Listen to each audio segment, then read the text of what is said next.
Good evening, friends. Hello, and how are you this June 18th, 2020 evening? It is so good to be here with you all, and thank you for joining us on this evening.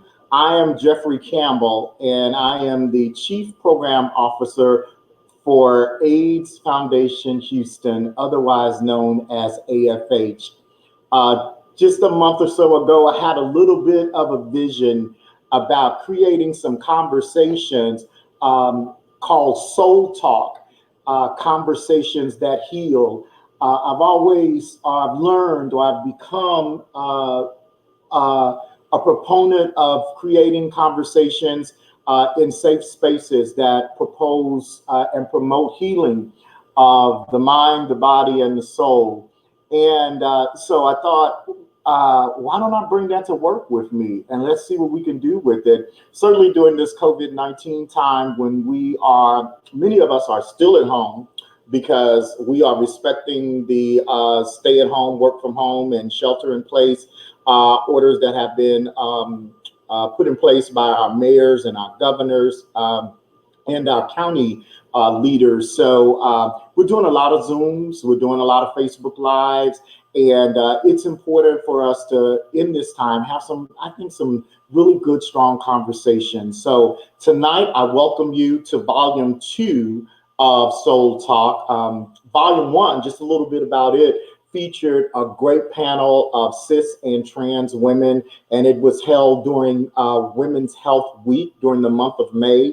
We had a wonderful time. I had a great time with the ladies. They were absolutely amazing. And you can actually still see that show if you go to aidshelp.org. And that will, you can go there and click a few buttons and you can actually see that broadcast from May. So tonight, I am excited about tonight. We're going to be talking men's stuff.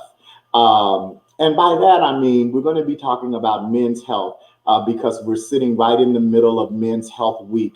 And I am excited to say, and I'm unashamed to say that we're going to do a strong lean into the health of Black men and a even stronger lean into stress and trauma and the impact that stress and trauma has on the health of the Black male body, mind, and spirit. So welcome. And now I want to take this time to bring on all of my panel members as they are being put up and come out for us. We've got Kendrick Clack, Dr. Daryl Shorter, Dr. Taria Richmond, and Reverend Will Horn. Hey guys, say hello to everyone. Hi everybody. Hello. Hi everyone. Hello. So these folks are not just panel members, they are my friends. Some I've known for a long period of time, some I just met like within the last half of the year, half of a year, but I'm so happy to know each of them. They are stellar folks in their professions and in offering their gifts to community, to human beings. They all do human service work, and I'm happy to have all of you this evening to join in this conversation about men's health during Men's Health Week on our Soul Talk Conversations That Heal show for Facebook Live that will also pop up into some other places. I think we can also start to create watch parties. I'm a little not good at this, so I'm gonna see if I can do it, and y'all pause for me. I knew I needed an assistant over here to help me with this. Eventually I'll get it. But okay, this is what I want to do. I want to give each of our panel members the opportunity to introduce themselves. And what I want to do, because I want to kind of break the ice for us, I want us to get comfortable, I want us to get loose and have the opportunity to say who we are and what we do. We all know that we have a voice that speaks to some issues, some topics, some matter that is unique and important. And so, as you're introducing yourselves, I want you to think or talk about why your voice is important to be heard in this conversation about men's health. So, I want to start with my friend, Dr. Daryl Shorter. Talk to us, Dr. Daryl. Hi, everyone. Hopefully you can hear me. Okay, great. We can. Let me,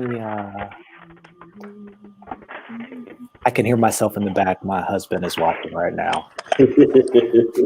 Okay, hopefully you got that. So my name is Dr. Daryl Shorter, and I am an addiction psychiatrist. So I practice both treatment of mental health, but also focusing on folks who have addictive disorders, substance use disorders, as well as behavioral addictions. And one of the things that I think is really important in this conversation about men's health is that we have long been talking to men about the importance of recognizing feelings, emotions, and their connection to behavior. And I think now this conversation has advanced to the point where more Black men are even beginning to seek out mental health treatment in a way that we certainly can appreciate on the side as psychiatrists and within mental health. I I get no less than 4 or 5 texts or emails or phone calls per week asking me for referrals from Black men, from gay Black men who are seeking mental health services. And unfortunately, there just aren't enough providers in this space. And so one of the things that I'm really also interested in is advocating for folks out there and who might be watching to not only seek care, but also if you know somebody who might be even thinking about a career in something related to the health field, to encourage them to also consider joining us in this fight to promote mental health and to treat mental health. So I'm happy to be here. Thank you for having me. Thank you, Dr. Darrell. I definitely appreciate the work that you do. So I want to now jump down to Reverend Will Horn. Will Horn, talk about who you are, what you do. You are an author. You have started a couple of congregations in Atlanta. You've started a congregation here in Houston, but you've also written a book. So in your talking about who you are, we want to hear about your book all through the evening, but also want you to talk about why you think your voice is important in this conversation about men's health.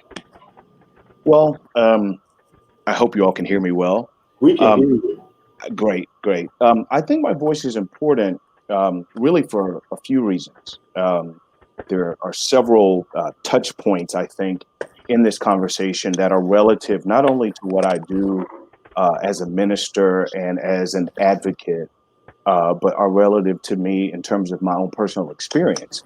And so it's very important that, again, me being a Christian minister, scripture is extremely important to me. And there is one scripture in particular, it's in the book of Revelation, that talks about how it is that we collectively overcome. And that is not only by our faith in Jesus Christ, but it's also, I think, as equally important by the words of our testimony. And so I am able to speak from the perspective really as a spiritual teacher or guide or healer or coverer, but then also as one who has gone through a lot of stress and one who is a very, very strong proponent of therapy. I am one who makes sure that I see my therapist regularly, and also one who just very recently was very, very sick with COVID-19. And many times our physical health and our mental health are really, really tied together. And those two things also many times will impact our spiritual health. And so I touch all of those things. And I think my voice is really important, not only to point people in the right direction, but to really encourage them maybe to follow some of the paths that I have walked myself to try to find health and healing for myself. Great. Thank you. Thank you, Reverend Will.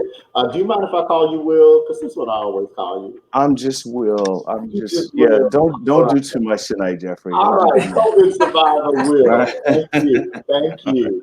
So look, our next person coming up is I'm gonna tell you this. She's the chief medical officer at AIDS Foundation Houston. She has come on board with our team, and we are having a great time in the work that we're doing around providing PrEP, both in brick and mortar spaces as well as through telemedicine. So I want to introduce you to Dr. Taria Richmond. She's going to tell you a little bit about herself, and then I want her to hone in on why she thinks it's important that her voice is heard tonight on this conversation about men's health. Greetings, everyone. I am very happy to be here. And Jeffrey, thank you for letting me jump in with a little girl power. So thank you. I am classically trained as a family medicine physician. And so I see all age groups and all men, women, cis, every cisgender, everyone. And so I think it's important for me to be at the table this evening to talk about health from a primary care perspective, and then also as a Black woman who has two sons, Jackson and Jazz, and then not only that, but also brothers. And I recently was back home in Chicago to care for my dad, who underwent a surgery that had to do with uncontrolled high blood pressure. And so even as a doctor, our family members, our people that are close to us, still, particularly men, are still having issues with preventable primary care diseases, and also from another perspective of HIV and AIDS. Yeah. And so we are still really, really far behind the ball when it comes to our African-American men. And I'm sure that we'll talk about this a little bit more later on in the conversation. And so that's why I have a seat at the table. So, I mean, I guess at this point I'm in my 40s, so I'm auntie. I'm a doctor, but I'm also auntie, big sis. And so coming from a doctor who is also an African-American female, who can appreciate what it means to care for and take care of Black men and Black boys in this world right now, in this world, but also in this season. And so I'm excited to be here. And so that's why I have a seat at the table, because I said, can I be at the table too? I think I have some things to share. So thank you all so much. Awesome. Thank you, Dr. Richmond. I know you will be a great voice with us tonight. You've already set a good tone for us. Thank you. And look, here's my friend and my buddy. I tell him he's my FNP-C, which is my favorite nurse practitioner whose last name is Clark. I want to introduce you to Kendrick Clark and let him tell you a little bit about what he does. I'm so excited he's back in Houston. And Kendrick, talk about why you think it's important that your voice is heard in this conversation on Black men's health, on men's health. All right, so good evening, everyone. As Jeffrey stated, my name is Kendrick. I'm a family nurse practitioner, and so in that role, I get the privilege of working as a primary care provider, which I've done for the past 5 years. So a lot of the sentiments that Dr. Richmond echoed in being a primary care provider, I share those, in that we are the gateway to many people's entry into care. In doing so, I have also worked with strategic populations, the LGBTQ population, and being a voice for those individuals. And as a nurse, we know that nurses are integral in providing patient education and, in a sense, translating what the physicians will say to the patient, and so that they can understand it. So I see in our roles as nurse practitioners, we are able to capitalize on the ability to understand the physician jargon as well as translate it to the individual so that they can understand it. On top of why my voice is important is that I'm a Black male and a nurse in that role, and oftentimes Black males may not see themselves in this role as much so in any healthcare role. So oftentimes we know that individuals want to see someone that looks like them as they go to seek healthcare. So being a Black male in a healthcare role allows that opportunity for individuals to feel comfortable and share their experiences and get information from someone that they trust. Excellent. I love that, Kendrick. You landed on a powerful word, and that is the word that we know as trust. And it is important. That seems to be one of the struggles that we have among Blacks in America is our distrust of medical professionals. So when we walk into a building, we walk into a clinic, if we see a billboard and we see a Black face, it brings some level of comfort to us that perhaps this is a medical provider that we can trust. We still have a lot of work to do with that. And so with that, and I talked a little bit about the fact that I think you're one of my prep gurus. You at Harris County Health Department, the work that you do is centered around developing a prep clinic for the county's health department. But I know you've had some experience working in other spaces and places in prep, particularly at Howard Brown in Chicago. So can you talk a little bit about, as we lean into men's health and more so Black men's health, talk a little bit about some of the challenges that you've had with getting Black men on prep and getting them to be treatment adherent. And let me just pause to say this for those who are listening. PrEP is the acronym for pre-exposure prophylaxis. It is a once-a-day medication that you take to prevent yourself from acquiring HIV. So it's once a day, it's affordable, and in many cases it's free. I want you to know that. And our producer, Mr. Ian Haddock, is backstage, and he's running some stuff across here to give you some information about ways to engage PrEP with AFH and our programs and partners at Hey Mister and Hey Sister. So Kendrick, talk about the challenge of, yes, thank you. Talk about the challenge with working with Black folks, particularly Black men, and PrEP. So I want to start by, when it comes to challenges and medication adherence and things like that, I've come to understand that PrEP is just of the many of things in which we have adherence challenges with when it comes to African Americans. And I think it has a lot to do with what you talked about, the trust part with healthcare providers and taking medication. PrEP is often, as I see, a entry for specifically young men to get into healthcare, because from my approach, we do a thorough history exam so we can uncover maybe some high blood pressure, cardiac disease, all of those things, in addition to them starting on PrEP. Because PrEP is just one part, their sexual health is one part of a whole human. So when we talk about challenges with individuals, oftentimes there's concerns about what effect this is going to have on my body. My bones and my kidneys are two of those things that people get really concerned about, which is very understandable. And so you affirm those concerns and then speak to them. Let them know that there's a very small chance with that. And when we look at the risk of HIV, oftentimes when you do an assessment in the behavior, that risk of contracting HIV is a lot higher than the risk associated with those very rare side effects with the medication. Mm-hmm. When we talk about cost, the medication is free. With programs now, it's free through a couple of programs. So that addresses that there. And then there's this kind of, well, is it always going to be? Well, we don't know, but right now it is. And there are other programs that if it does become a cost for you, we can tap into. And then there's stigma.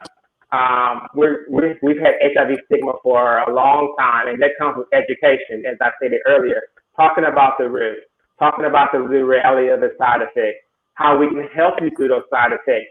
For instance, the headache, the nausea. What can you do to address those? They don't last a long time. They may be over in a couple of weeks, and they're resolved, and everything will be fine.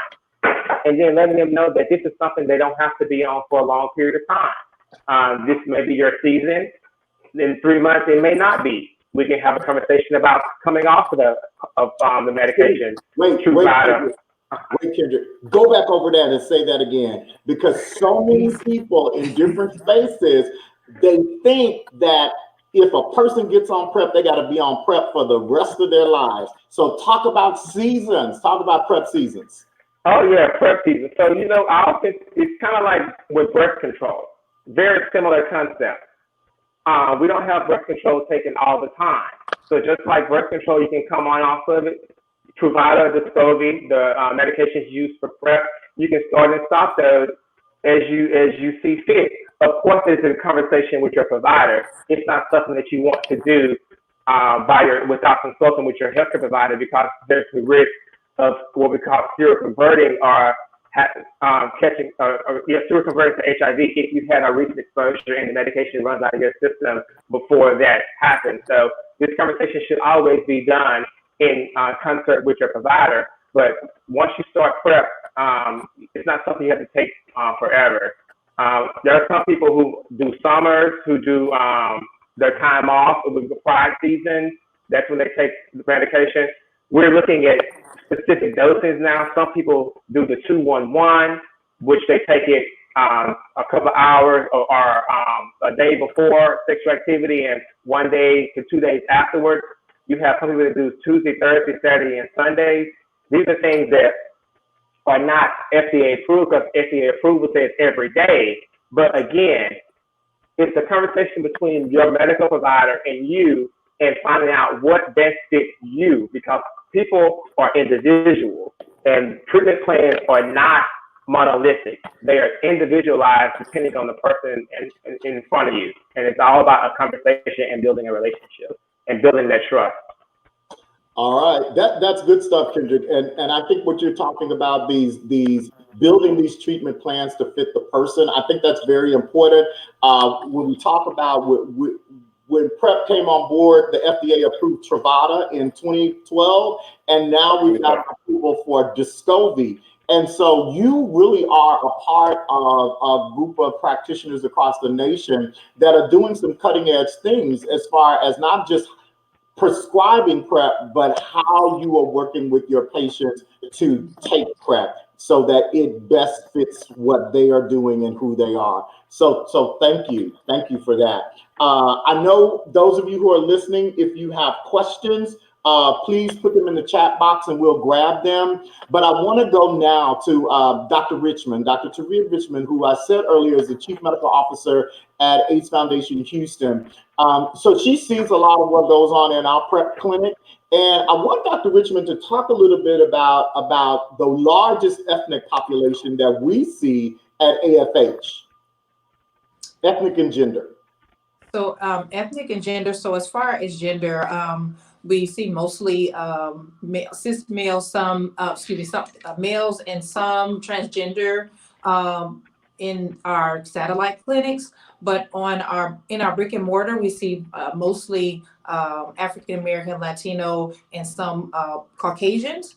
In our previous years, we actually saw more Caucasians than African Americans. The issue with that is, even though we have a higher population of African Americans in our brick and mortar, it's still lots of work to be done, because Black men are still 9 times higher, have a 9 times higher risk of dying from HIV and AIDS. And we know that this is preventable. And so when we talk about the uptake of PrEP, the trust of the medical system, I don't think that we can go on beyond that without talking about historically what the medical system has looked like to the African American community, and particularly to Black males. And going back to what Kendrick said and Dr. Darrell has said, we have got to have our faces in the place. And I think that for AIDS Foundation Houston, with the way we've structured our staffing, we make our environment welcoming to the community. And so our patients feel comfortable coming in. We have drop-ins all the time, seeking PrEP with our Black males.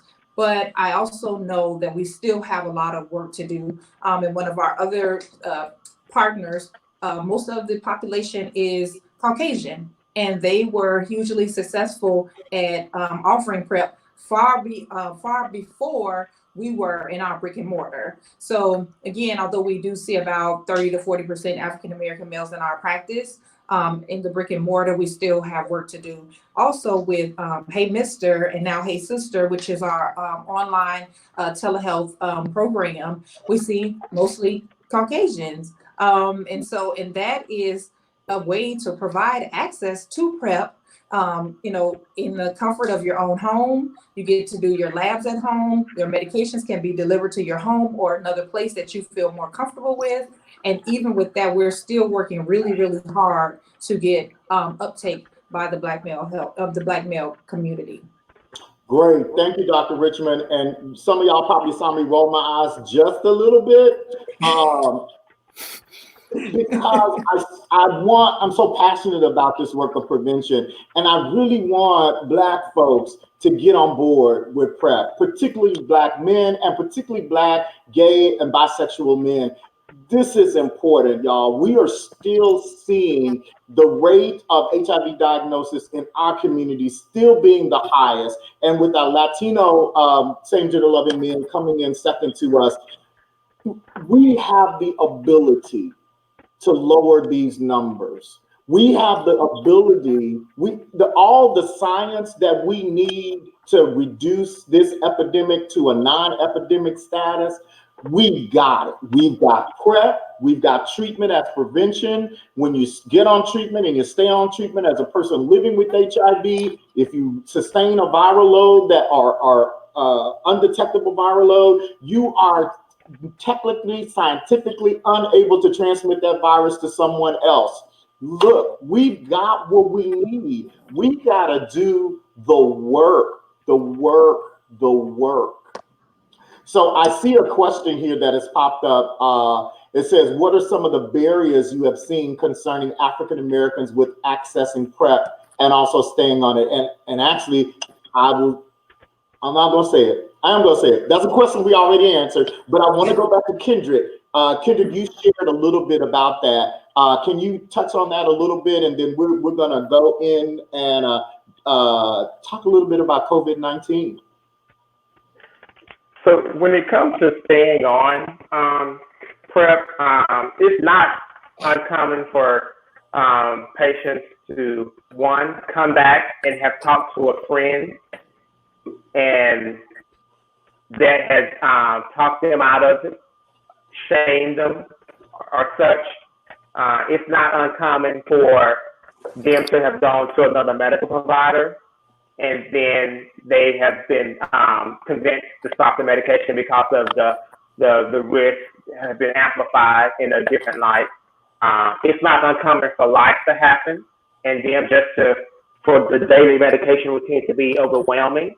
And just become a part of just being a Black male or a Black gay male in the everyday life event. So those are some of the most common things that happen. The paperwork with the program. That's why we have navigators and coordinators to help out with that because we don't want that to be a barrier. With a piece of paper standing between you and maintaining HIV negative. Okay, good. And I want to add that when we look at 18 to 24-year-olds, particularly those who are African American and Latino, who are in the in the gay and bisexual men community, and we're asking them to take a medication almost every day or every day. Many of them have never taken anything every day. And if they a medication, and if they have, it has been under the auspices and the umbrella of mama or big mama, who poured it in the spoon and said, come here, you need to take this so we can get this cough out of you. Or here, take this. And so when you start talking to someone who's 18 to 24, 18 to 30, 18 to who has not had to take a medication every day, and you're introducing this into their lives, that's a big change. That's a big change. And so we do have to work with our patients who are on PrEP and encourage them, figure out what works. Is it a reminder in their phones? Is it some type of text that they get just as a reminder in order to take their medication and do that in a timely manner? I see another PrEP question, and it says, why is using PrEP now the go-to thing for preventing HIV? Don't you think the work should be something else? Who wants to take it? I'll speak to that. So I'm interpreting the question is, what are other methods of prevention, and should we be focusing on that prevention, or maybe we're talking about not having sex? I'm not sure, but if you spend time in a clinic with patients, you know that people are having sex, and so if that's the one of the solutions, I would have to say that we have to be real about it.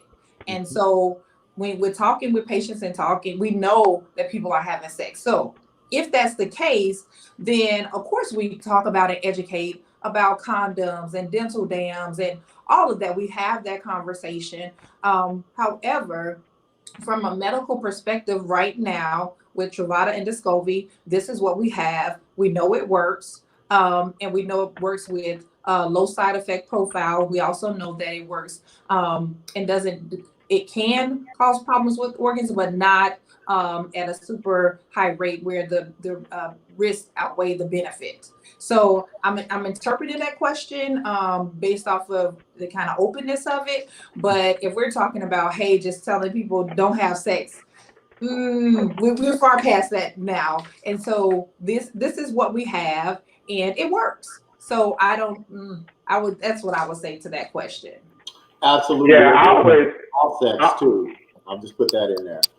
I always say it's a complement to a general package it's a new tool that we have to what we've already been doing.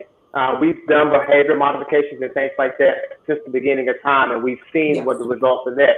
And so we're now seeing that there are further declines. We're seeing that there are greater declines in communities that have greater access to this medication.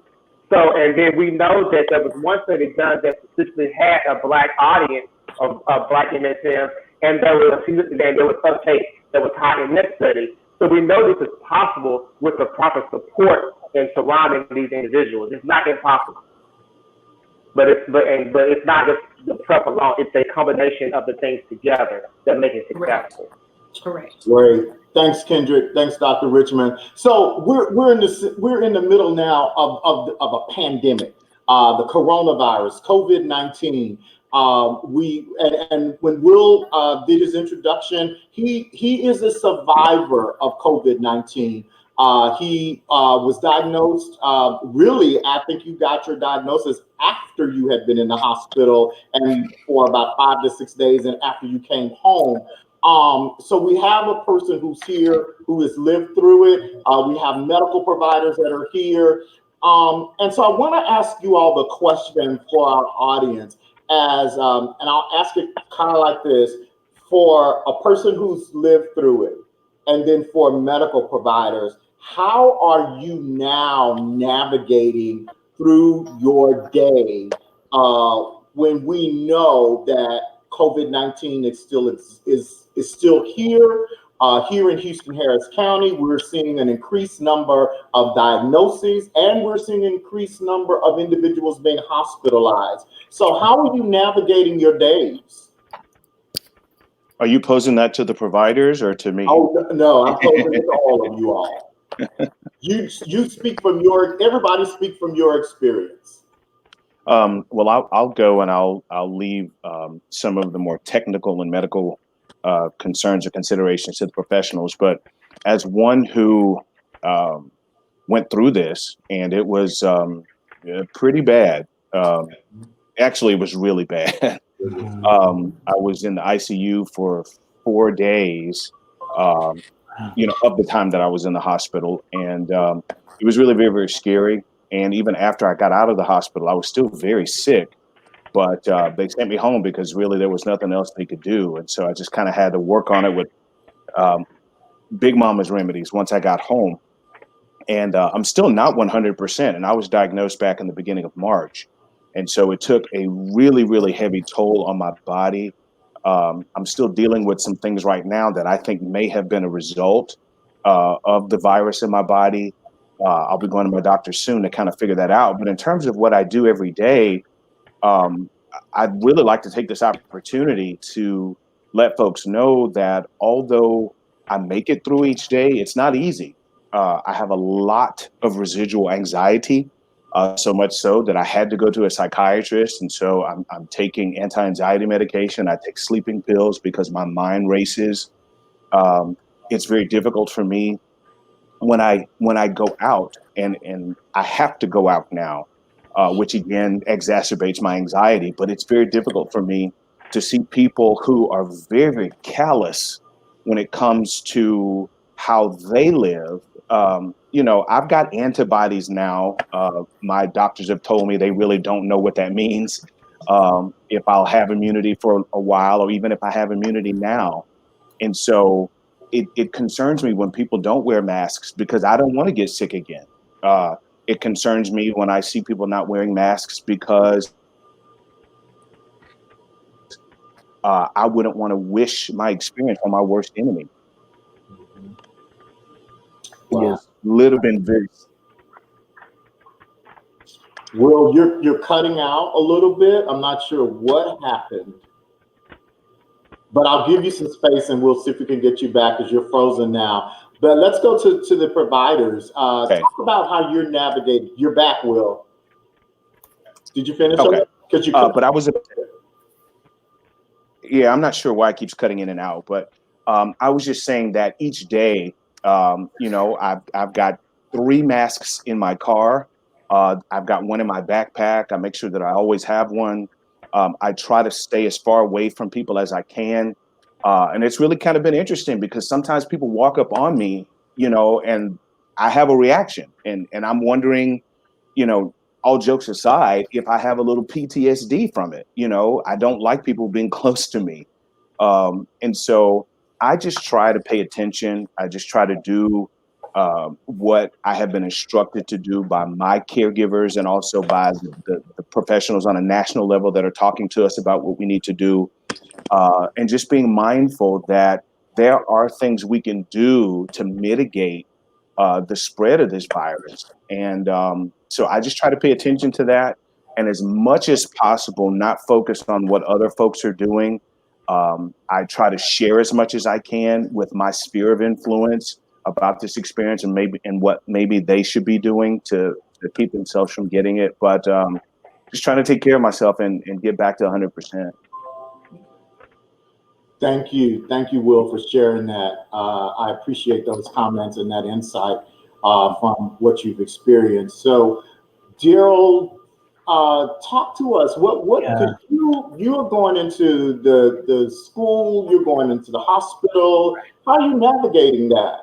Yeah, so I've been going into the hospital and to my office every day. I've not taken any time to work from home during the pandemic.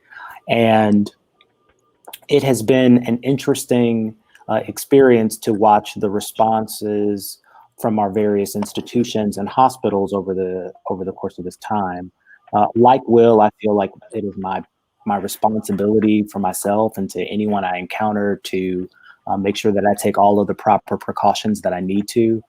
So I am near obsessive with hand sanitizer, and I frequently wash my hands because I am a face toucher. The mask helps with that and helps me to not touch my face quite as much.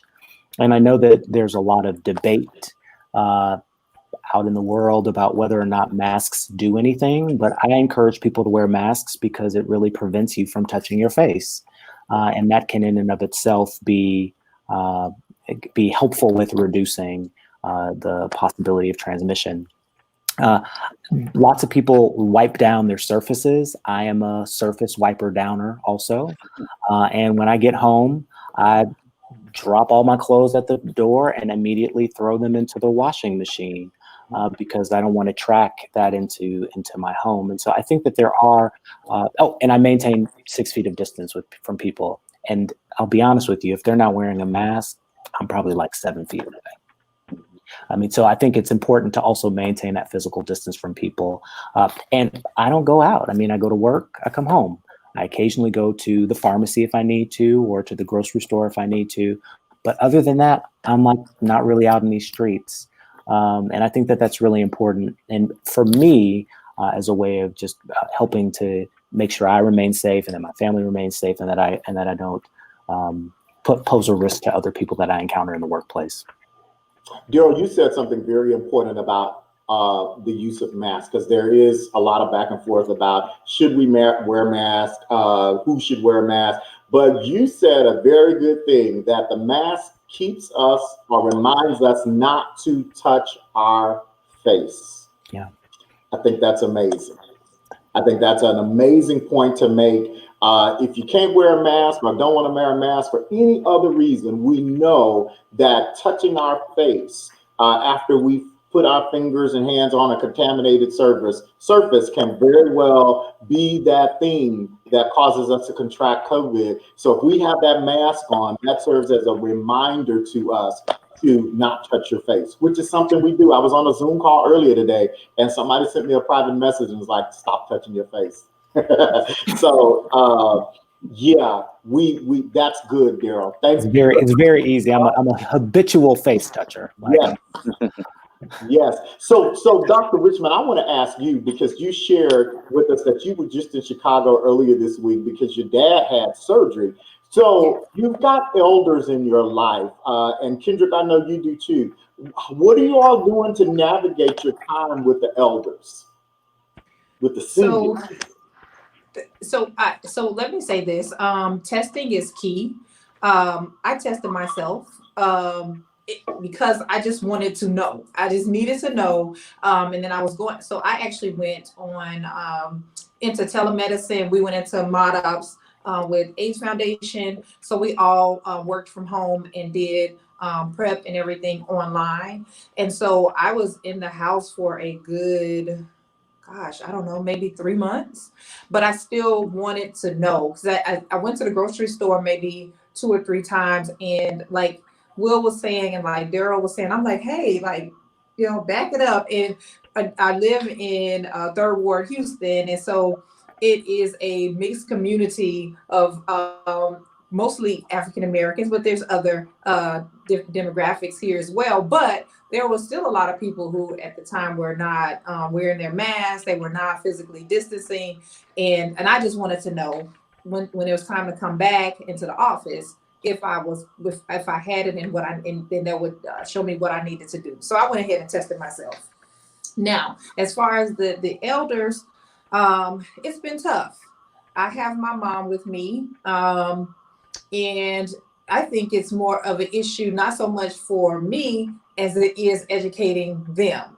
Honestly, all my family in Chicago pretty much were living their usual regular life for a long time until they realized, like, okay, this is really serious, and Black people can get infected with COVID. For a long time, everybody was just kind of living their best life until we realized, okay, this is ravishing the Black community. And so for me, it's more of education. Now, they did convince me to go out to dinner, and I would not do that again. It was so, my level of anxiety was up, through the roof. And so for me, it's really kind of standing up and saying, hey, this is not anything to play with. And so far, we haven't had anyone affected or infected in our family. So it makes it even harder to convince them that they are at risk. So for me, it's more of education and just working really hard to get them to understand what this means. Good. Dr. Richmond, there's a question here from you, for you from AD Burks. And he says, what protocol did you use on your flight to Chicago? Oh, goodness. So I was, if my dad was not having a triple, and he probably still can be, but surgery, I would not have went to Chicago. For the entire duration from check-in to my bags and everything, I had to wear a mask. washing hands constantly. The airports are they're not as busy as they usually are, but they are busy. And so really trying to stay conscious about physical distancing, because people are just not doing it. They're trying to catch their flights. And then for the airline, they actually only allowed 10 people at that time, only allowed 10 people to board. And then you had to sit a seat away from the other person in that row and wear the mask the entire flight. And so those were basically the precautions I took to travel from Houston to Chicago on a plane. Okay, that's good. Thank you for that. And Kendrick, talk to us a little bit about what you are comfortable and not comfortable with, what risk, because there's a little bit of risk in everything. And you in your work at Harris County Health Department, you are actually working at some of the COVID testing sites. Is that correct? No, I haven't. I was working at the NRG site. Okay. Yeah, so I haven't had to work any of the testing sites. But in regard to risk, I would say, I think for me, I go grocery shopping, but I do it with, wipe my basket down, I put on a mask when I go in. I have been out to eat, but I was on a patio. I just had to go get out and do something.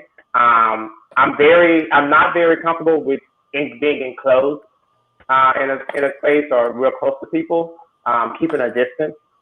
But I'm just going to be honest with, for mental sake, I have to get out and do something social. But I just do it. I go on walks and I run.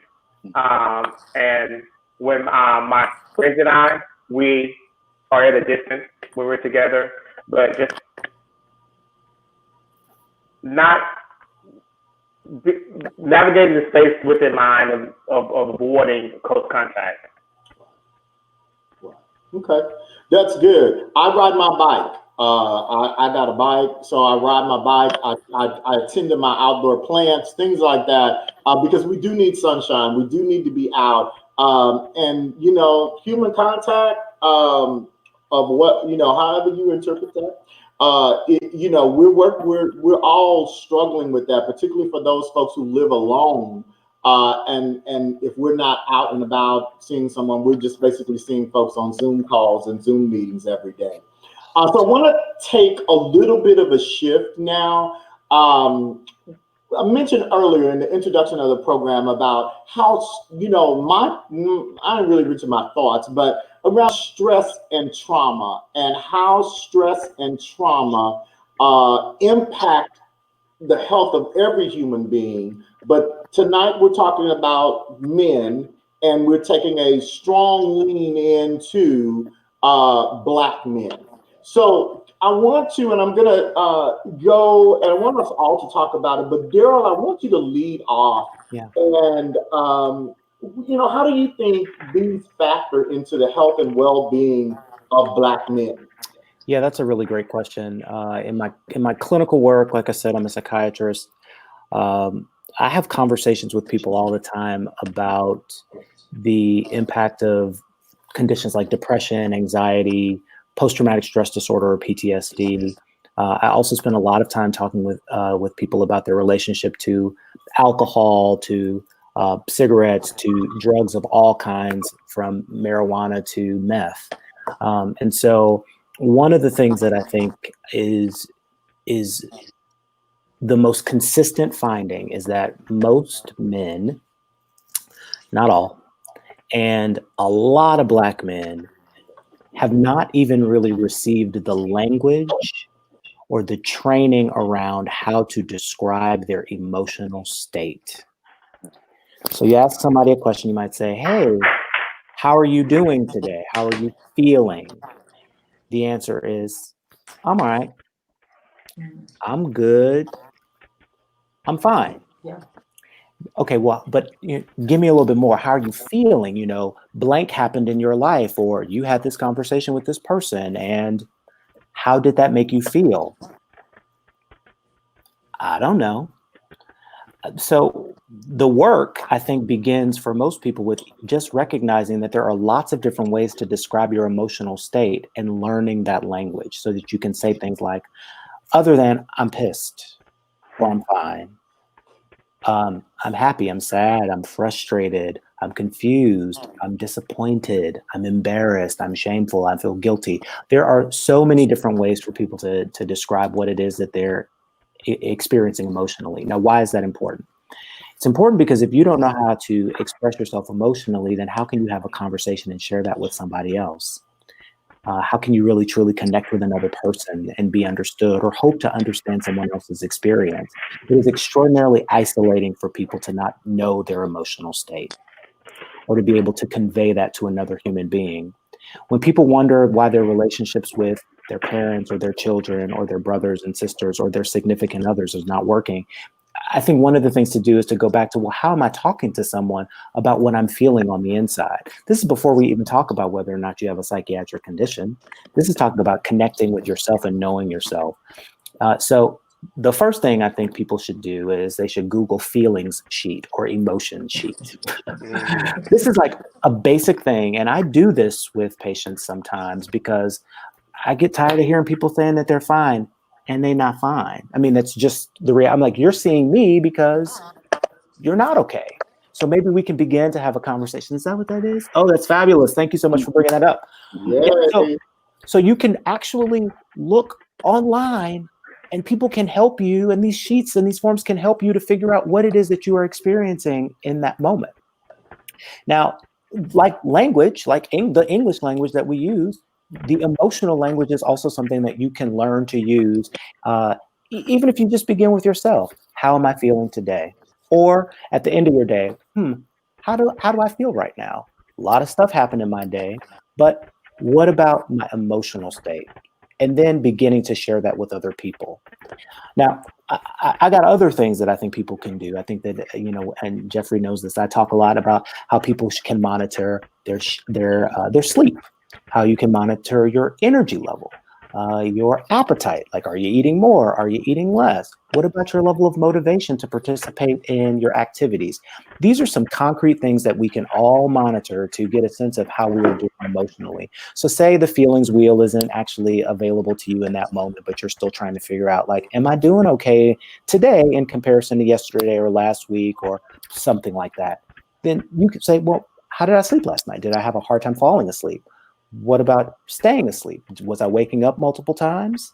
What about getting mostly through the night, but then I'm up at 4 o'clock and I'm awake until my alarm clock goes off? Sleep is one of the things that I really monitor for myself to check in with my own level of anxiety and how I'm doing with my mood. If I'm not right, I don't sleep.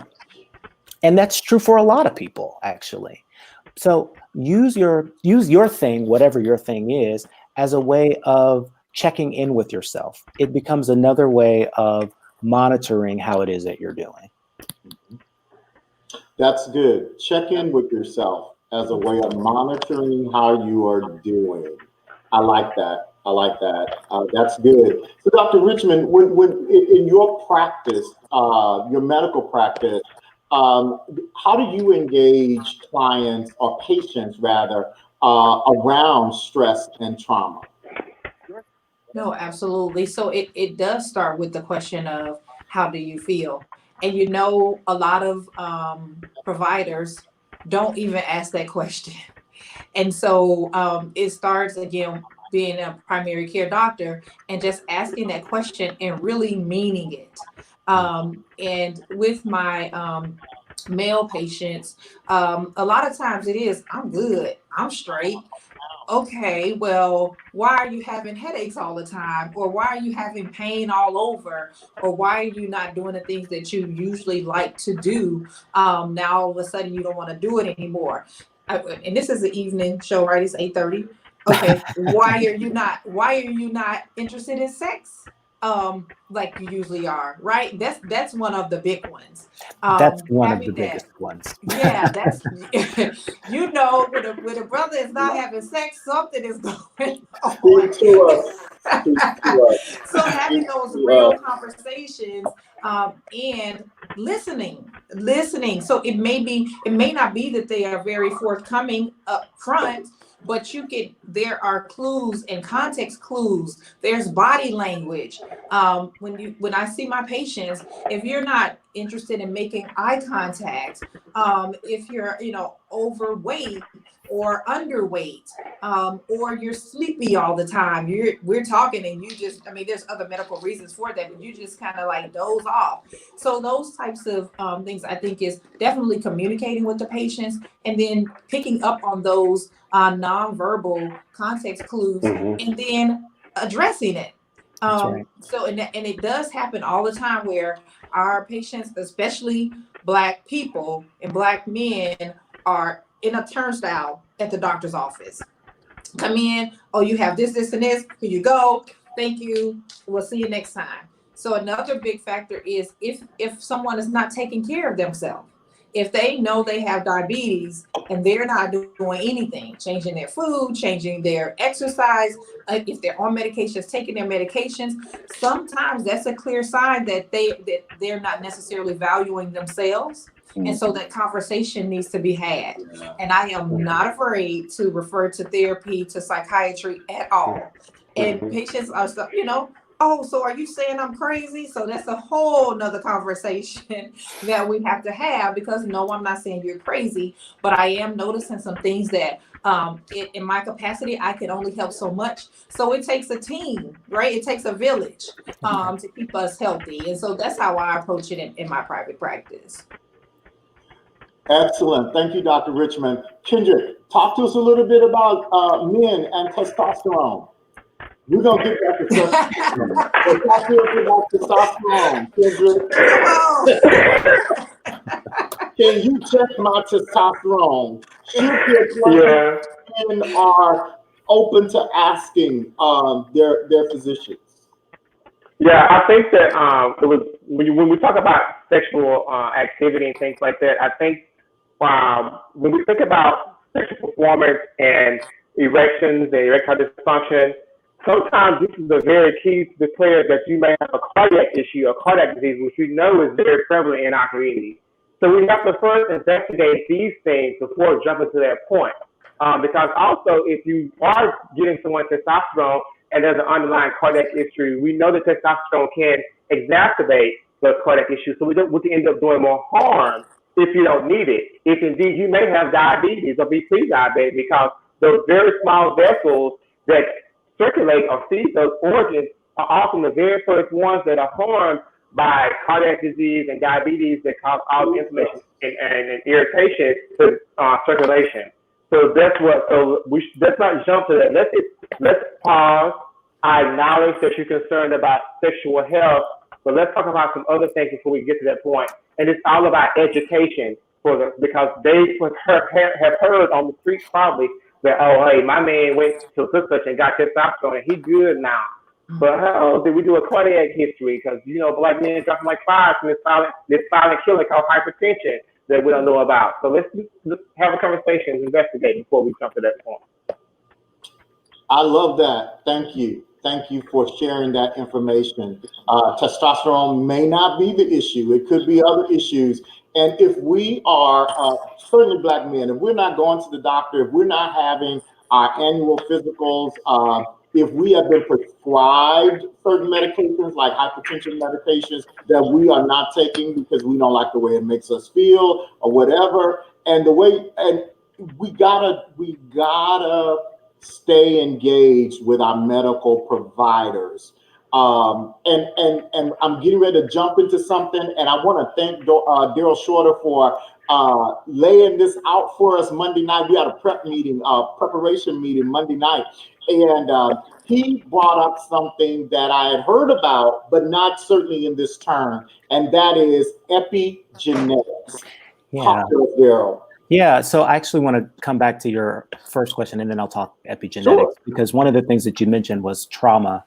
And I think it's important in this moment to recognize and acknowledge that Black people in general, Black men in particular, have been experiencing a significant amount of trauma of a racial nature. We are experiencing experiencing a huge spike in race-based trauma.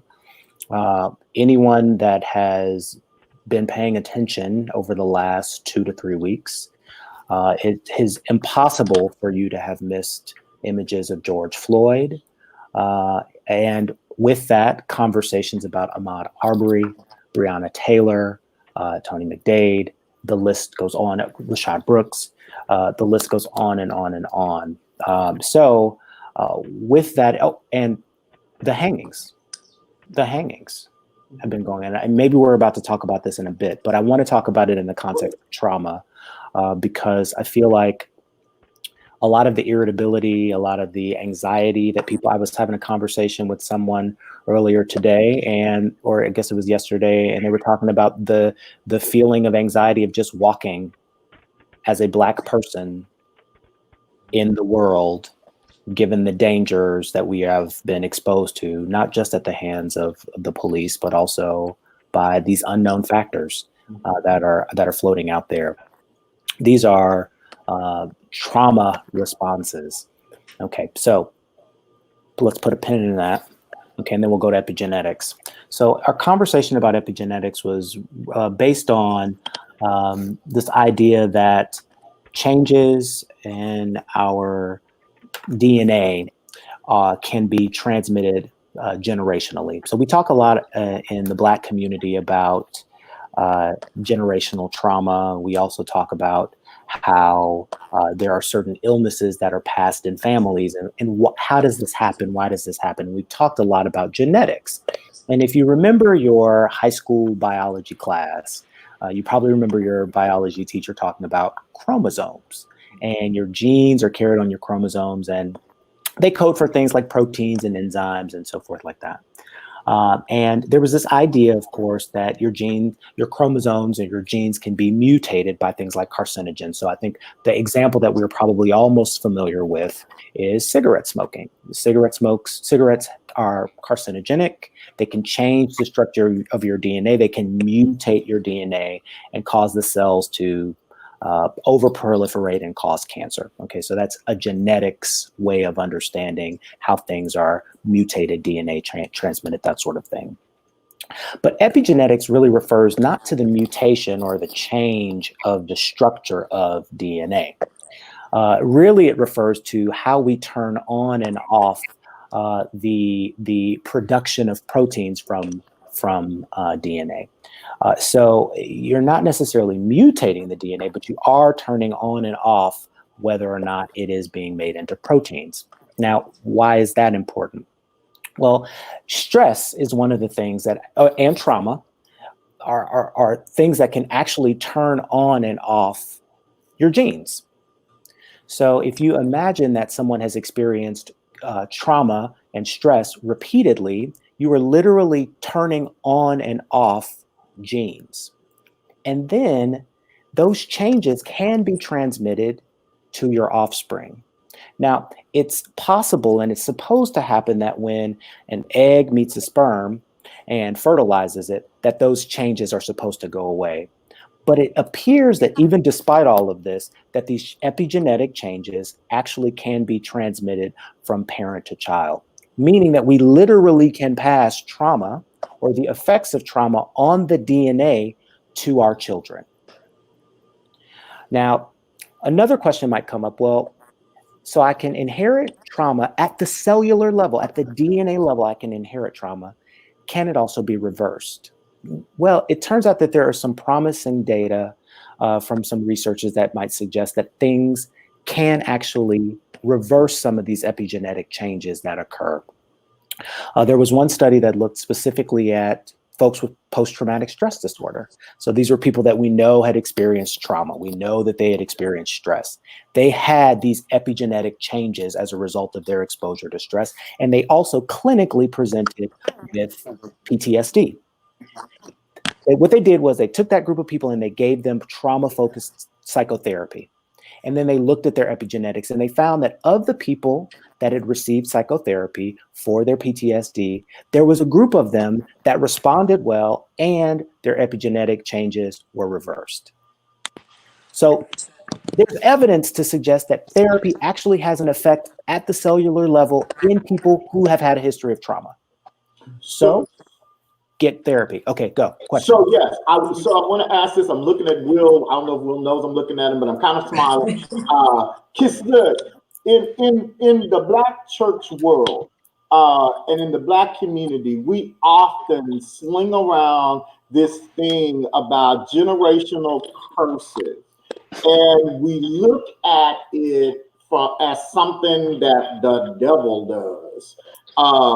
And what I'm hearing you say is that this is something that happens in the science of who we are, the physiology of who we are as human beings. And so if a father in particular experienced trauma, that he is, if that trauma lives on in him, that he can pass that trauma and potentially whatever the response that his body has on whatever that trauma has on his body to his offspring. So if he turns to alcohol, then perhaps that is that alcoholism along with the trauma that's passed on to his children. Yeah, so that's essentially what I'm talking about. So you have genes that code for alcoholism. You have a bunch of genes that code for alcoholism. And then you have the environmental stress. You have the stress of life. You have the additional stress of being a Black person and a Black male person in America. And then you have the stress of what alcohol does to the body itself, right? So you're talking about the genes themselves, and then whether or not you turn on and off those genes. And then you can transmit that to the alcoholism genes, you can transmit those to the kids, and whether or not those genes are turned on and off as well. Now, it's supposed to reverse again at the time where egg meets sperm, but whether or not that carries through is still something that's being figured out in the research. Okay. That's good stuff. Because we struggle with that, certainly in our Black families, and certainly those families that are church and super religious and hyper religious. It is that whole thing about these generational curses, and get some help. And it's not always, and I'm not against prayer at all, but it's not just about going down to the altar and being prayed for. It's getting to a therapist and having some counseling, not just one session, but multiple sessions, getting into those spaces and places. And I'll say one more thing, because the other thing about epigenetics is that they talk about epigenetic aging and how the DNA can appear to be older than it really should be because of the effects of trauma and the effects of stress. And so when you have epigenetic aging, you're also increasing the risk of chronic disease, and probably you have an increased risk of mortality as well.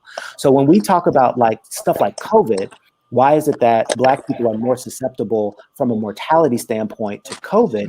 It's probably epigenetics and the trauma that we are always experiencing that is playing into why at the cellular level, we are more susceptible. Wow. I got so much to say about that. About my Come on, because I think we spend a lot of time talking about the genetics of a thing. We talk about like what gets transmitted, but we don't talk about like how your DNA, it's staying the same, but whether or not these genes are turned on and off because of the stress that you're experiencing, that's the new thing that we need to be thinking about. And then how to reverse that.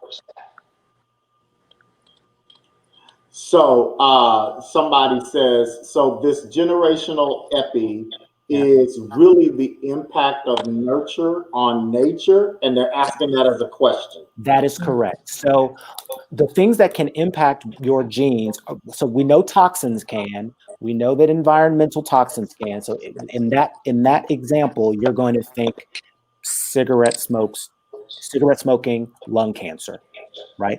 Repeated exposure to cigarette smoke, which we know has 400 carcinogens in it, is what is mutating DNA. It's changing DNA, okay? Now, epigenetics is different. You're not actually changing DNA, you're turning it on and off. Okay, so and you're turning on and off the protein, the production of protein. But essentially, think of it as I'm turning on and I'm turning genes on and off, and stress can do it, trauma can do it, and then those changes of whether or not it gets turned on and off can be transmitted to your offspring. Wow. That's a whole other show. That's a whole other show. And we're going to do it. We're going to do another Soul Talk, and we're going to dedicate it specifically to this conversation, because I think many more of us need to hear this information. Some of us need to hear it a whole bunch of times before we're going to believe it, because we have been so steeped in it's the devil. And it's a generational curse, and all of those things that we've been believing for years. And some of this, and let me get quickly on my soapbox and get off of it so you guys can talk. Some of this we cling so tightly to because we don't have any other words and ways to explain what has happened to our parents, to us, to our siblings, to our grandparents. We have no other way to explain it than to say it's the devil or it's a curse. That's right. Thank you, Daryl, for starting this conversation about epigenetics. Yes, Dr. Richmond.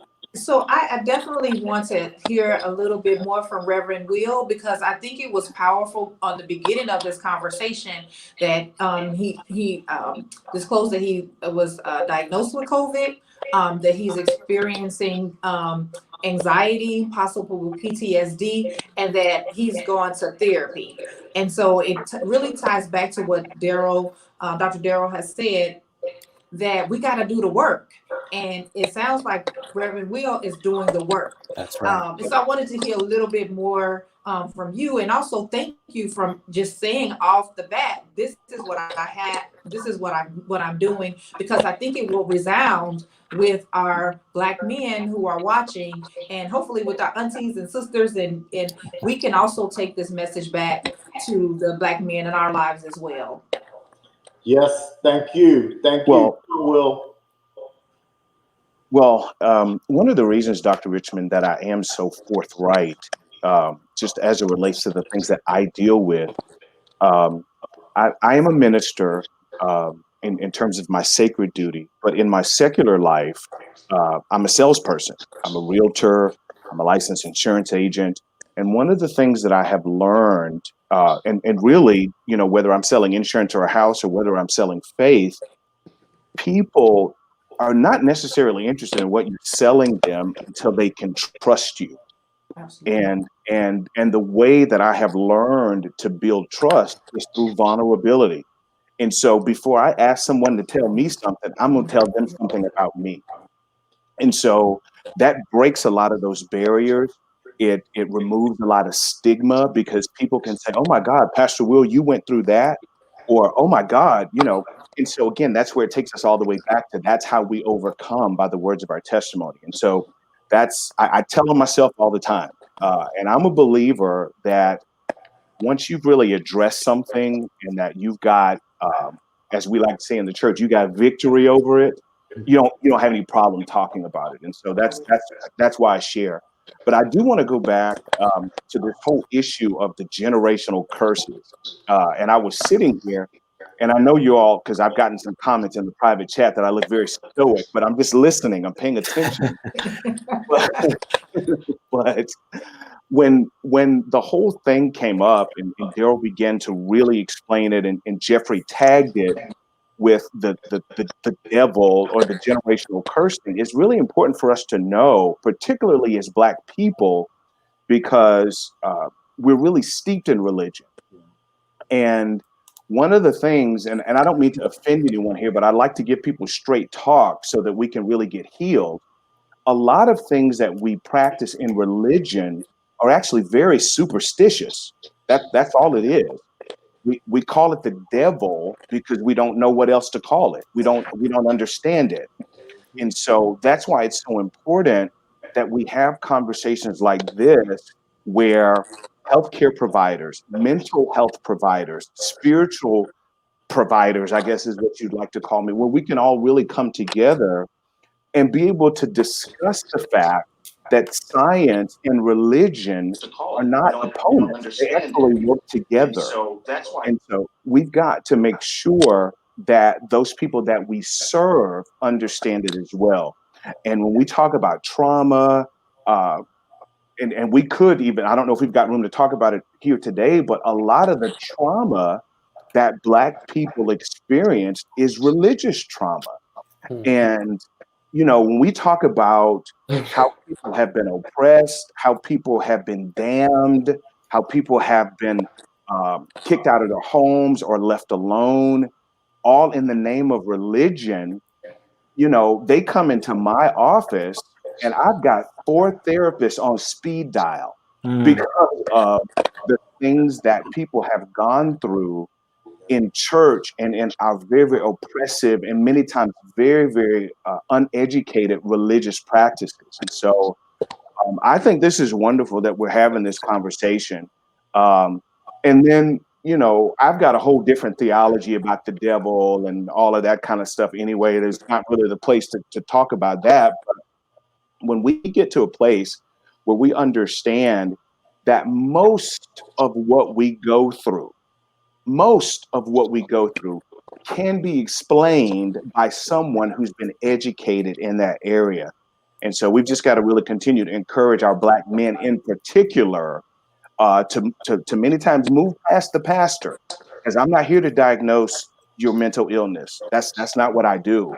And so we've got to be able to say, you know, with full throat endorsement, it's okay for you to go to therapy. It's one of the reasons that I tell people so many times that I go. I not only have a psychologist, I have a psychiatrist as well. And again, really breaking that thing open and helping people to understand, again, that religion and mental health services really do work hand in hand. Thank you, Will. Good grief. Not good grief, but good God. That was amazing. I'm looking at my feed over here and folks are going crazy on my timeline. And that's so true. And so that leads us to this place around, and I know everybody, and I want to acknowledge this, that every Black person is not Christian. Some Black people are other forms of religion. Some Black people, their belief is that they don't believe, and that's okay.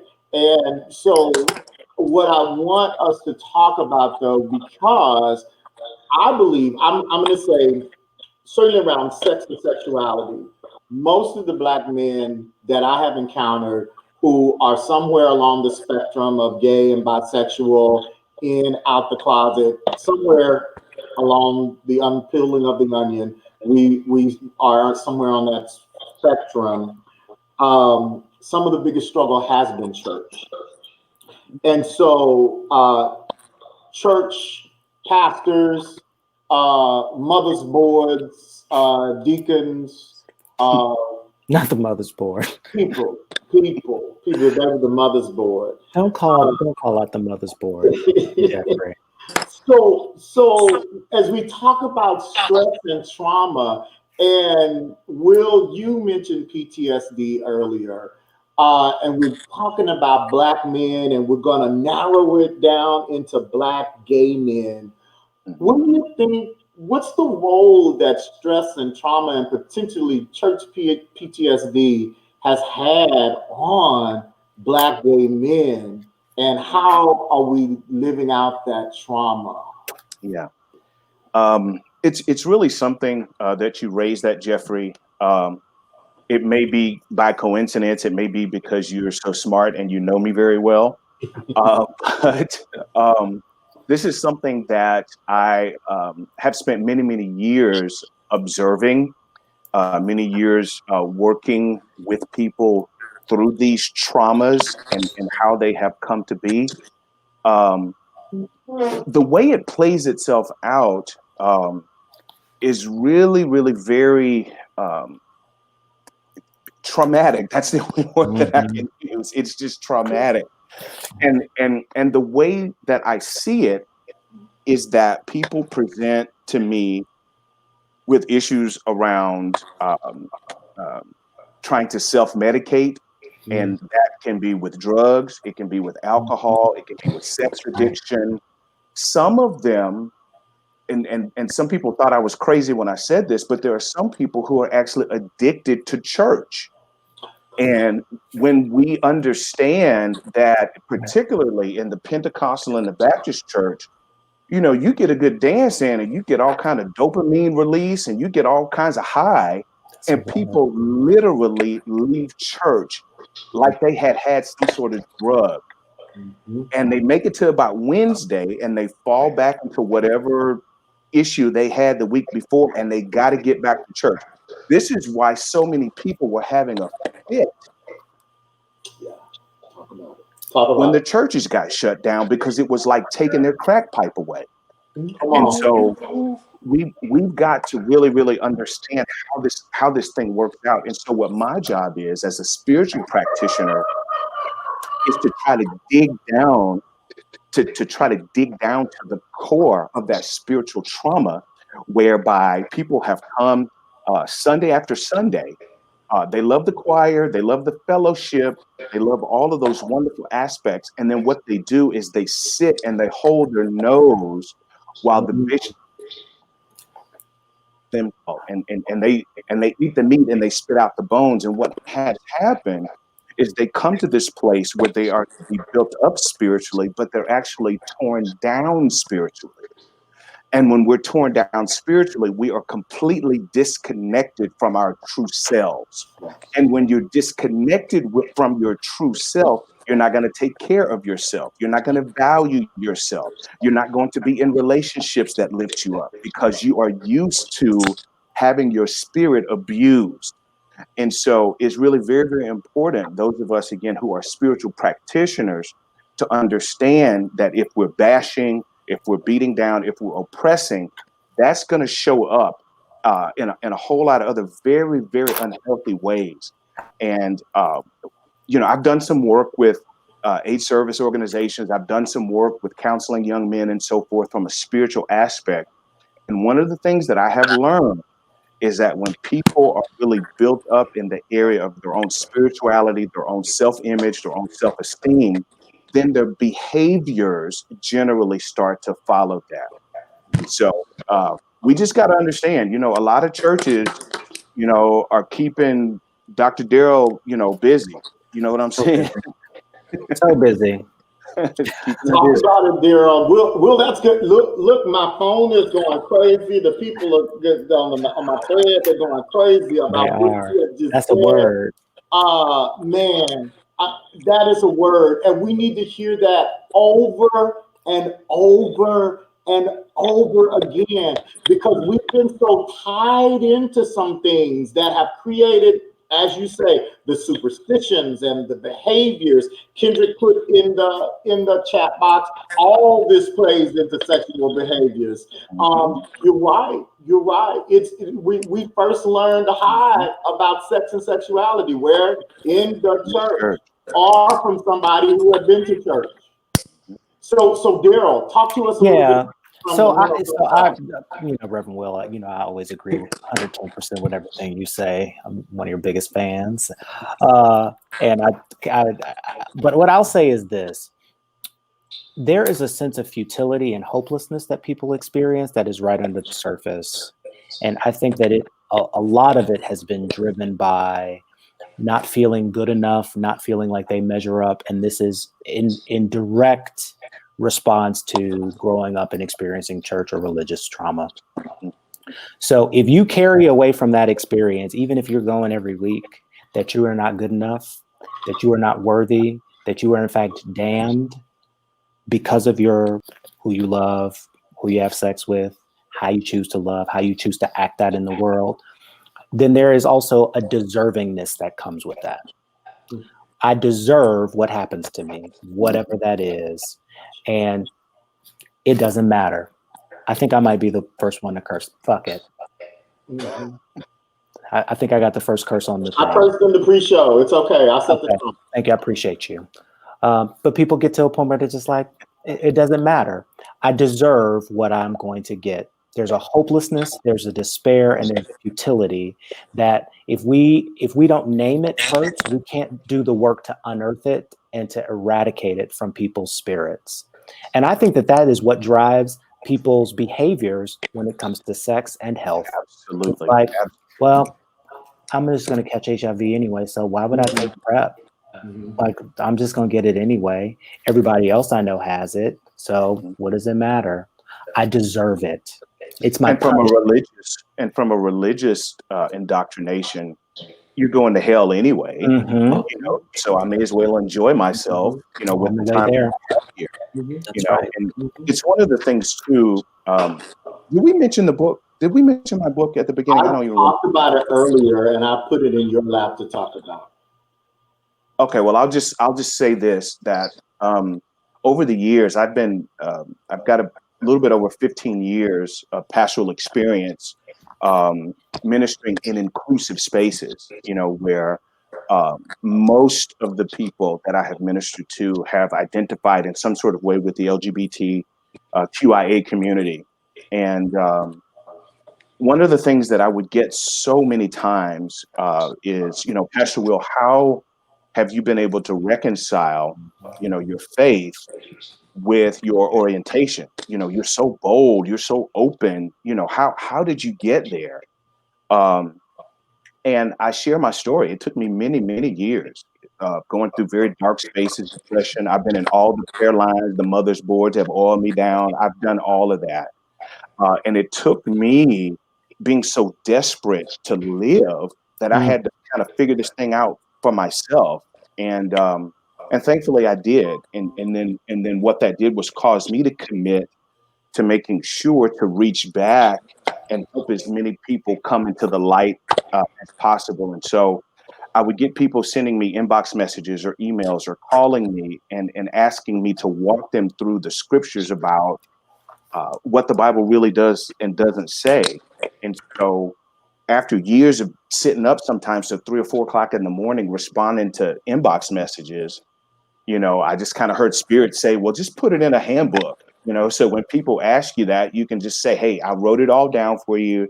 It's in a little book. It's very easy for you to read, you know, grab it, read the book. And then I'm always here, you know, if you've got questions and so forth. And so about 1.5 years ago, I actually published the book after really kind of struggling for about 4 years because I didn't want to write it because I didn't want to be pegged as the gay preacher.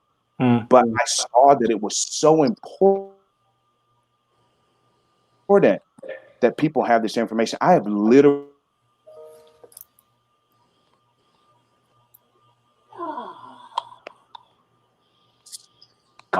thanking me for writing this book because it helped their junior high school kid or their high school kid who was struggling with depression because of it. And many parents also who had children who identified as LGBT, they had to read the book for themselves. And they said, I just never ever thought of scripture this way. And so I bring all of this to bear. Once we are able to really figure out truth for ourselves, then a lot of these superstitions and things that have been put upon us, we can reject those things. We don't receive them into our spirit any longer.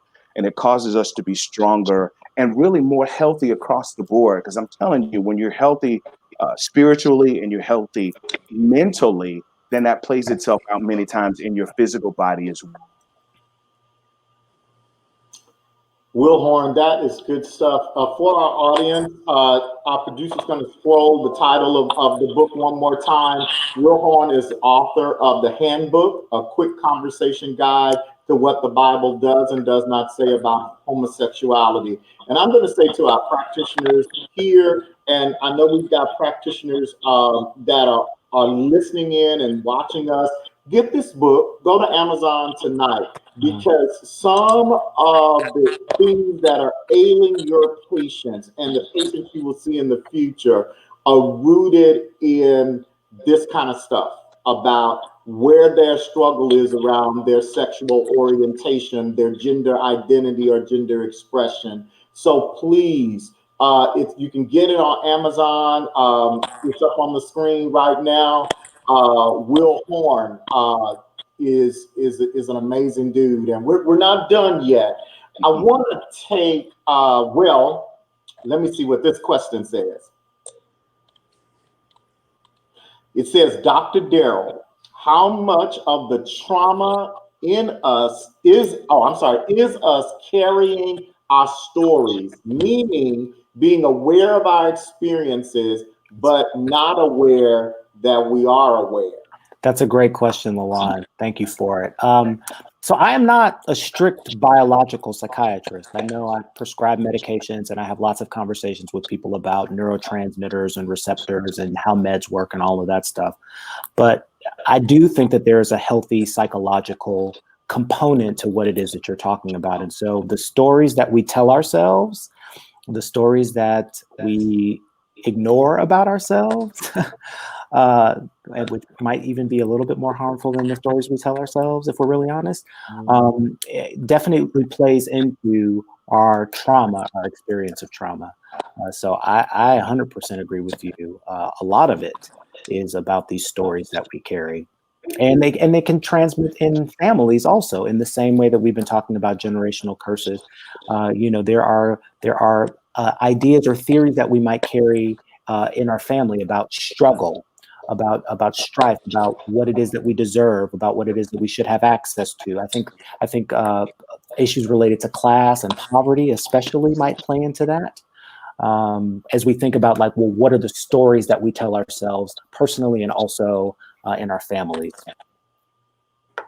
Oh, and Kyle Pierce, and I'm gonna call him out, who is the chair-elect of AIDS Foundation Houston's board, says, so you would agree that Black people may not only have PTSD, but persistent traumatic stress disorder? That's Dr. Shorter's husband for everybody. In order to keep my marriage happy, yes, I will agree with that, although I will agree with you publicly. He's laughing in the back. I can hear him. I hear him. I heard him earlier too. No, I mean, it's a conversation that he and I have all the time about this idea about struggle and strife and how that's a narrative for so many of us in the community, that everything just has to be hard, and challenging the notion that sometimes things can be easy. They can be sometimes.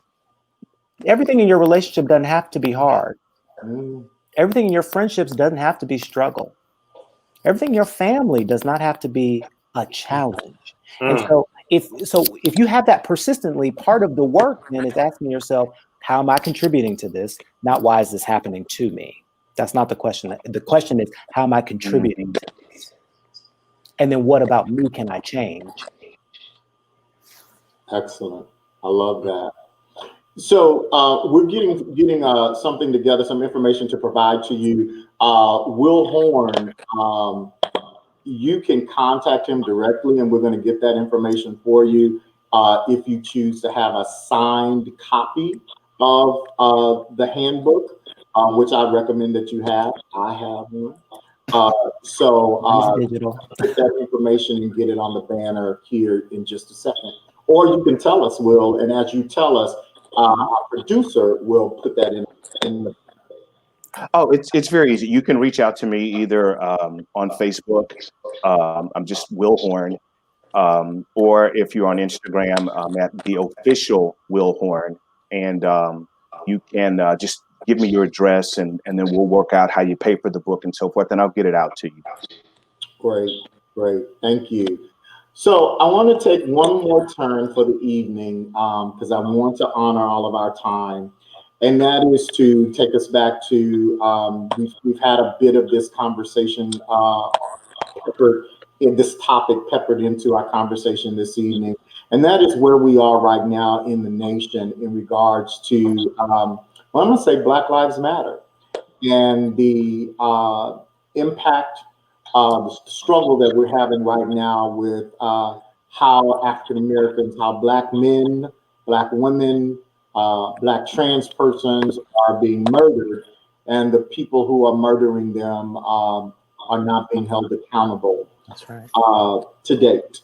So one of the most tragic things that I've seen in the last few weeks, and I didn't watch all of it, but it is when the former officer of the Minneapolis Police Department had his knee on George Floyd's neck, and for 8 minutes and 46 seconds.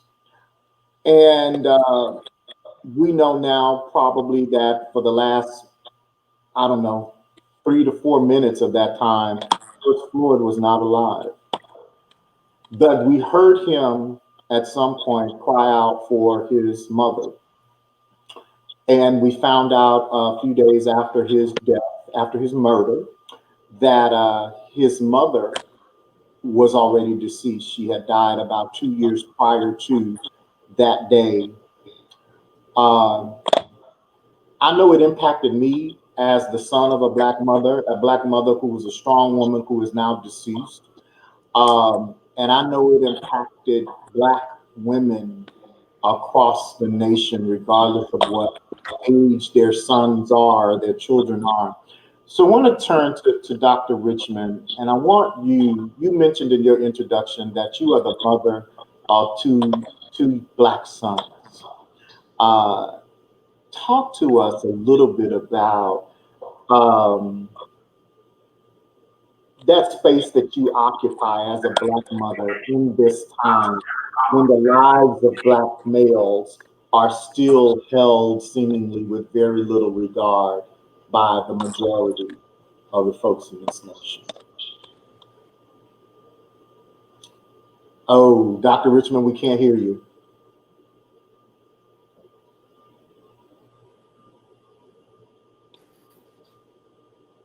Still can't hear you. Oh.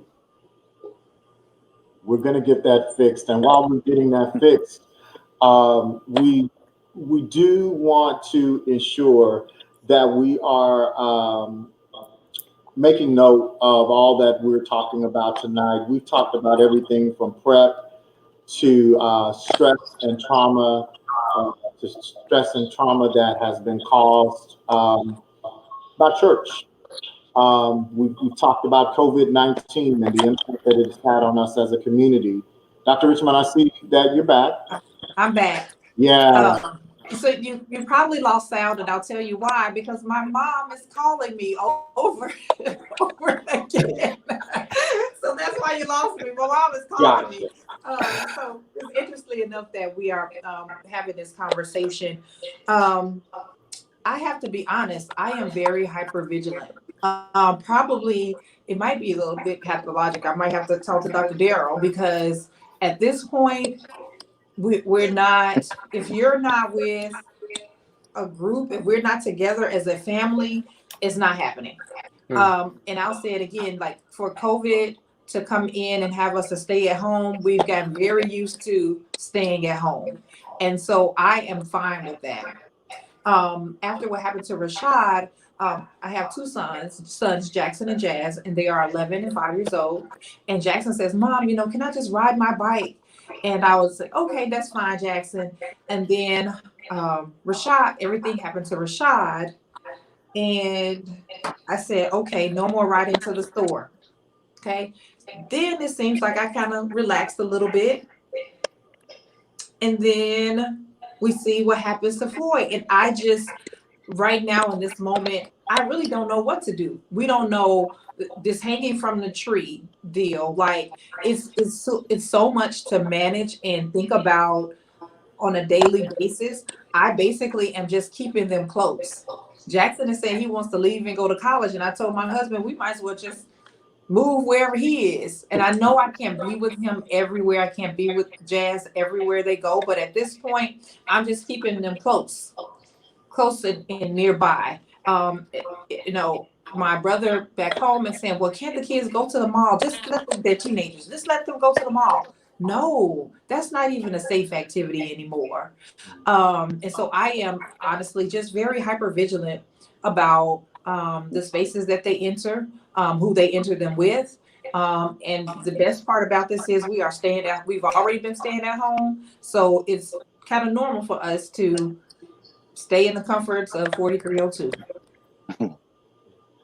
And I thank you, Dr. Richmond, for sharing so transparently, because that's a feeling that I know many mothers have. And I want to say this as I toot the horn of AIDS Foundation Houston just a little bit. One of the things that we have done for our teams, for our staff, is we started it during COVID, but we have shifted our focus towards what's going on now with the racial issues in America. We have created what's called Wellness Wednesday. Many of you know Kevin Anderson. Kevin is our Director of Health and Wellness at AIDS Foundation Houston. And Kevin leads that. He makes sure that we have speakers. Actually, both Dr. Richmond and Dr. Shorter have been speakers for us for Wellness Wednesday. And we create this opportunity for our staff to hear from licensed folks and practitioners, certainly around things that are mental health related, PTSD related, just the stress and the trauma that we're experiencing right now as human beings. And I would encourage you to encourage your folks with your jobs to do the same thing, because we are not individually feeling these emotions. These are collective emotions that, as Black folks, we are experiencing, that we are feeling. And we need to be able to go to safe spaces and places to get support. And to hear Black folks say, and particularly a Black mother of two young sons, to say, I don't want to allow my kids to go out and do the things that children should be able to do in the United States of America. Yeah. And Jeffrey, I want to add too, this hit close to home too, because as I learned later, George Floyd is from Third Ward. He is from Houston. We are raising our babies in the same community, the same neighborhood that he grew up in. And so that in itself has been, it hit very, very close to home. Mm-hmm. It's tough, but I will take off the doctor hat seriously, and say that I'm praying for my babies. I'm praying for all of our babies. I'm praying for brothers and fathers and grandfathers, and it's a daily process, I should say. So on Wellness Wednesdays, I've spoken at Wellness Wednesdays, but I've also been a participant, because it's so needed. Where no matter who you are, this has touched all of us in some capacity. But particularly as a mom of Black boys, it is really, really tough. Yeah, so we want to wrap up now. And I just want to give each of you like a minute, 60 seconds to just kind of say what's on your heart, what's on your mind, how you want to close out this conversation about men's health with the strong lean, as I've been saying, into Black men's health, and all that we've talked about tonight. Going to start with Kira. Yes, thank you so much for having me tonight. As always, I really appreciate these conversations. I think the sentiment that I want to leave with our viewers is the sentiment that I've been talking about for months, and it's this idea that we should not wait until the crisis has happened. So don't wait till the crisis happens to seek mental health treatment. Okay, like universally, people come in and they are broken and hurting, and we are trying to do a lot of patchwork in a very short period of time because people are really, really, really struggling. So rather than waiting until the crisis happens, seek mental health treatment now, today. And why? Because you actually don't know it, but you're living in the crisis right now. The crisis has already arrived. You're living it. So seek help. Thank you, Daryl Shorter. Kendrick Clack, what do you want to leave with us as we're closing out this evening?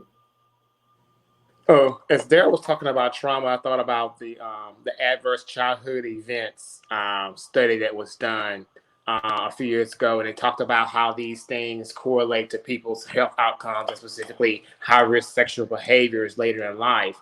And so, I definitely think that people should, maybe if they're not familiar with it, take a look at it and do an evaluation to see where you sit or what your output is from that, and then talk to your primary care provider about it. Talk to someone about how trauma may be impacting your life or what you're feeling as you're navigating this space. Because as Daryl and everyone's saying, like, this is something that's very has amplified a lot of things in our lives.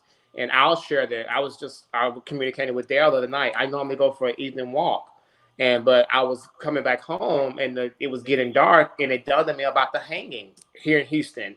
And I thought to myself, I could never thought in my life I would be at a position where I would have to consider this. So I called my best friend. He didn't know why I was calling him at the time, but I called him so I would be on the phone with someone for the end of my walk, because it did not dawn on me before I left that evening, which is my normal routine, that this is something I may have to be concerned about. So this is just, it's very real. It's very concerning at this time. So just, I guess just know, don't be ashamed or afraid of what you're feeling. And as Daryl was saying, find those words to explain and talk to someone about it. Kendrick, thank you so much for being with us. Thank you for that moment of transparency. I really appreciate that. Thank you for sharing your truth. Dr. Richmond, how do you want to So what leave I would say, yes, absolutely. So what I would say is, brothers, sirs, hello, please get your primary care physician. And if that looks like just going in to get an annual physical, you feel that you're healthy and it's nothing wrong, then it's nothing wrong with going in and getting an annual physical. And then I also want to say that at AIDS Foundation, that we are a friendly place. We are a welcoming place. And if you're interested in PrEP, and even if you have any questions, or if you haven't been tested for HIV in the last year, please give us a call, make an appointment. We're only taking appointments now because of coronavirus, but typically you can walk in. And so we welcome you and ask you all to please consider putting your health first. Thank you, Dr. Richmond, and you're right. Thank you for sounding the message about our PrEP Care Clinic at AIDS Foundation Houston. PrEP is very important. If you're interested, you can go to aidshealth.org and check out our PrEP information there, or you can call 832-AFH-PrEP, 832-AFH-PrEP. And if you want to do it the telemedicine way, go to heymister.org, no, heymister.com, or go to asister.com. We've got telemedicine, teleprep for both men and women 18 years of age and older. So make sure that if you're interested, if you think you're in a community that needs to be on PrEP, we want to be able to provide PrEP to you at no cost. So that's very important. Thanks, Dr. Richmond. Will Horn, man, it's been good being in this place with you tonight. What do you want to leave with the folks? Well, first, just gratitude. Just grateful for the opportunity to share, not just in this platform, but just to share life together. Because the whole purpose of being spiritual is being connected.